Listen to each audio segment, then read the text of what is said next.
Salut à tous, c'est Mickaël, j'espère que vous allez bien.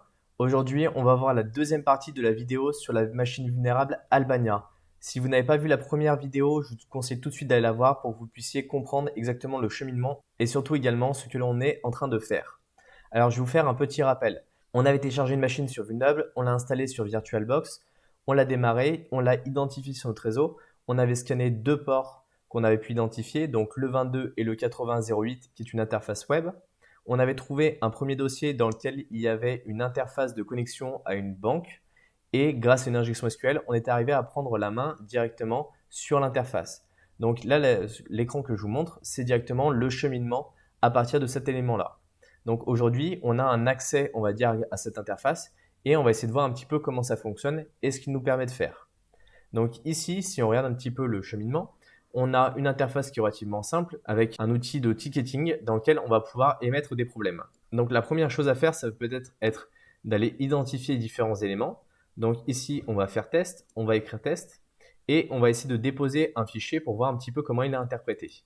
Donc ici, si on fait browse, on va aller par exemple dans le dossier image et on va aller mettre une image qu'on fait en open et on va le soumettre. Ici, on nous dit que seules les images en JPEG, JPEG-G, BMP et autres sont autorisées. Donc, OK, pas de souci. On voit que notre ticket il a bien été créé et que par exemple, on peut aller le voir. Donc là, on voit qu'on a un ID qui est créé. Donc potentiellement, on va pouvoir aller injecter quelque chose. Donc si ici, j'essaie d'injecter une cote, on voit que clairement, bah là, il y a un filtrage qui a été fait et donc c'est pas forcément ce qui est intéressant.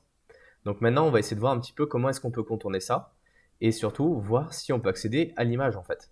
Parce que ce qui nous intéresse, par exemple, c'est d'aller chercher le lien de l'image et de voir si on peut y accéder. Et ici, on voit que certains éléments peuvent être chargés, mais qu'il y a une erreur. Donc potentiellement, il y a peut-être quelque chose à aller exploiter de ce côté-là. Donc là, on va vraiment regarder en profondeur comment ça va fonctionner. Donc on va revenir en arrière et cette fois, on va créer un ticket et on va l'appeler par exemple exploit. Exploit. Et là, avant de faire browse, on va aller cliquer ici sur burp. On va se mettre dans notre proxy. On va aller dans intercept et on va remettre l'intercept en on. Ici, on va faire browse et on va recharger notre image. On va recharger notre image et on va cliquer sur submit. Et donc là, on va voir un petit peu ce qui va se passer. Donc ce qu'on va faire, c'est qu'on va l'envoyer dans le repeater pour arriver à l'analyser. Si vous ne savez pas comment burp fonctionne, je vous renvoie directement sur ma précédente vidéo que j'avais fait sur le sujet. Et là, on va regarder les différents éléments qui sont passés. Donc nous, ce qui va nous intéresser, surtout, c'est d'aller modifier les éléments. Parce que là, clairement, nous, ce qu'on veut pas faire, c'est pas envoyer une image. Il n'y a aucun intérêt à envoyer une image sur le serveur, parce que c'est beaucoup plus complexe en termes d'exploitation. On va essayer d'envoyer directement du PHP. Donc pour ça, déjà, il faut qu'on vide, on va dire, le contenu de notre image. Donc là, on va le faire, on va tout sectionner. Hop, on descend jusqu'en bas. Et ici, on va supprimer. OK. Donc là, ce qu'on va faire, c'est qu'on va par exemple mettre PHP, echo, exploit, réussi, et voilà. Donc c'est un petit bout de code PHP tout simple. Et donc là, on sait que le JPG est autorisé, donc on va mettre du JPG. Et ici, on va mettre un point PHP. Donc on va mettre une double extension. Parce que potentiellement, peut-être qu'il vérifie que la deuxième partie.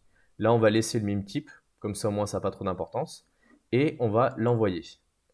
Donc là, on voit que la requête, elle est bien arrivée en 200, que tout s'est bien passé, et il nous dit que le ticket a été créé avec succès. Donc on va dropper notre dernière requête, on va verrouiller, et là on va juste recharger la page des tickets. Donc notre page de tickets, on voit bien qu'on a notre exploit qui est ici avec un php.jpg. Ici on va cliquer sur View Ticket, et on va aller open l'image dans une nouvelle page, et là on voit qu'on a bien notre exploit réussi. C'est-à-dire que le code PHP s'est bien interprété sur le serveur. Et donc là, ça veut dire qu'on a un accès, on a trouvé un moyen de contourner le filtre d'upload pour aller exploiter des éléments sur le serveur. Et donc là, l'objectif maintenant, c'est d'aller prendre la main en fait sur le serveur. Donc après, vous avez deux possibilités qui s'offrent à vous. On a ce qu'on appelle le bind shell, où c'est vous qui allez initier la connexion vers la machine vulnérable, mais ça, il faut qu'il n'y ait pas de pare-feu et il faut que vous ayez la possibilité de le faire, ou le reverse shell. Et le reverse shell, c'est-à-dire que c'est la machine qui va venir se connecter à vous. Et souvent, on va utiliser plutôt un reverse shell parce que ça permet de passer à travers le pare-feu. Un pare-feu ne laisse quasiment rien passer en entrant, par contre, il laisse passer beaucoup de choses en sortant. Et donc là, l'objectif, c'est de jouer sur ces éléments-là pour pouvoir arriver à récupérer une connexion. Donc maintenant, il va falloir qu'on trouve un reverse shell en PHP. Donc ça tombe bien, sur Kali Linux, il y en a un. Donc on va reprendre notre terminal et ici, on va aller copier un fichier qui est dans usr share web shell. Donc ici, on a un dossier PHP. Et là, il y en a un qui est très connu qui s'appelle php-reverseshell.php. Donc ici, si on regarde un petit peu comment il fonctionne, on a nos éléments. Là, c'est que des commentaires, ce qui nous intéresse, c'est pas ce qui va nous intéresser. Et ici, on nous demande de changer une adresse IP et un port. Donc ça, c'est notre adresse IP à nous qu'il va falloir stipuler et le port sur lequel on va récupérer la connexion. Donc on va le fermer et on va aller récupérer notre IP pour voir quelle IP on a. Ici, notre IP, elle est en 192.168.1.145. Donc on va la récupérer. Bien sûr, si vous faites ça à travers un pare-feu, il faudra mettre votre IP externe. Et la redirection de trafic en interne, c'est vraiment très important. Donc ici, on va éditer notre fichier. On va supprimer les éléments. Et nous, on ne va pas s'embêter, on va laisser le port 1, 2, 3, 4. Donc maintenant, ce qu'on va faire, c'est qu'on va renommer notre fichier php reverse.php en php mais .jpg. On lui rajoute la double extension. Donc ici, dans notre dossier, on a bien le php-reverse shell.php.jpg. Et maintenant, il va falloir qu'on se mette en route pour pouvoir recevoir la connexion. Donc là, on fait listen vp, donc nc netcat qui est un outil qui permet de récupérer les connexions qui sont faites via des sockets. Donc on fait nc-l, le L c'est pour listen, V c'est en verbose et P c'est pour le port. On lui dit 1, 2, 3, 4. Donc hop, on lance. Et là maintenant, il va attendre une connexion sur le port 1, 2, 3, 4.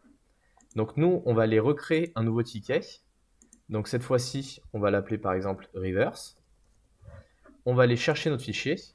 Donc on va aller dans Kali, Albania VM. Et ici, on va lui déposer notre fichier .jpg. Et là, on va l'envoyer. Donc on voit que notre ticket a bien été créé.